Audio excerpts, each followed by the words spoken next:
She is remembered in whispers as a nightmare born of shadows, a woman whose once flowing hair was twisted into living serpents, each one hissing with fury.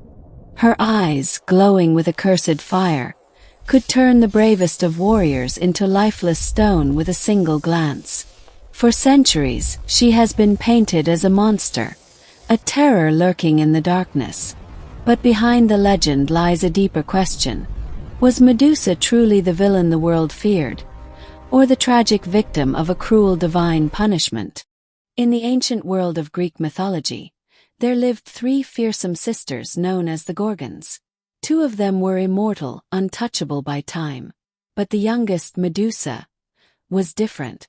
She was mortal, fragile, and yet more extraordinary than the rest. Her beauty was said to rival the glow of dawn itself. Hair that flowed like rivers of midnight silk, eyes that shimmered brighter than the sea, and a face so radiant that even the gods, seated high upon Mount Olympus, turned their gaze toward her. Medusa was not just admired. She was desired, envied, and destined to be remembered, not for her beauty, but for the curse it would one day provoke. But everything changed the day she entered the sacred temple of Athena. Within those towering marble walls, Medusa prayed for protection. Yet it was here that Poseidon, lord of the seas, set his eyes upon her. His desire became her downfall. When Athena discovered the violation of her temple, her fury did not strike the god of oceans, but the helpless maiden who had suffered. Medusa became the target of divine wrath, punished not for sin, but for being vulnerable. Before her eyes, her flowing black hair twisted into venomous serpents, each one hissing with rage. Her soft gaze turned into a weapon of terror, cursed so that any who dared to look upon her would turn to lifeless stone. In a single moment, Medusa was transformed from a woman of beauty into a figure of fear, a victim condemned to live as a monster. Eyes once soft and filled with innocence, now blazed with accursed fire. Tears rolled down her cheeks, shimmering like broken fragments of her stolen past. But within that sorrow lay an unbearable power, a gaze so fierce it could freeze the bravest of warriors in their final breath.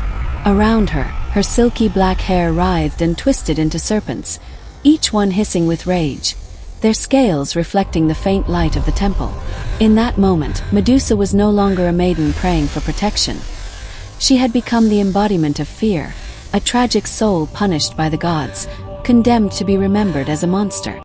The gods had chosen their champion, Perseus, the mortal destined to face the cursed Gorgon. But he was not sent unarmed. Athena, the goddess of wisdom, gifted him a gleaming shield polished like a mirror, so he would never have to meet Medusa's deadly gaze directly. Hermes, swift messenger of the gods, granted him winged sandals, carrying him faster than the wind itself. And from Hephaestus, the master of fire and forge, came a blade sharp enough to pierce through stone and serpent alike. With these divine gifts, Perseus stepped into the shadows of Medusa's lair, every breath heavy, every step echoing with the weight of destiny. Step by step, Perseus edged closer, his eyes locked not on Medusa herself, but on her reflection shining in the polished shield of Athena. The snakes in her hair hissed and writhed, their shadows dancing across the cave walls. Medusa's cursed gaze searched for him, but she could not see where he truly stood. Then, in one swift, decisive moment, guided only by her reflection, Perseus raised his divine blade high and brought it down with the force of destiny. A scream echoed through the cavern, so chilling it seemed to shake the very earth, and with that, the reign of the Gorgon came to its tragic end. But Medusa's story did not end with her death. From the very blood that spilled upon the earth, new life emerged. A winged horse, pure and radiant, known as Pegasus, rising into the skies as a symbol of freedom. Beside him came Chrysaor, a mighty warrior giant, born of the same divine essence.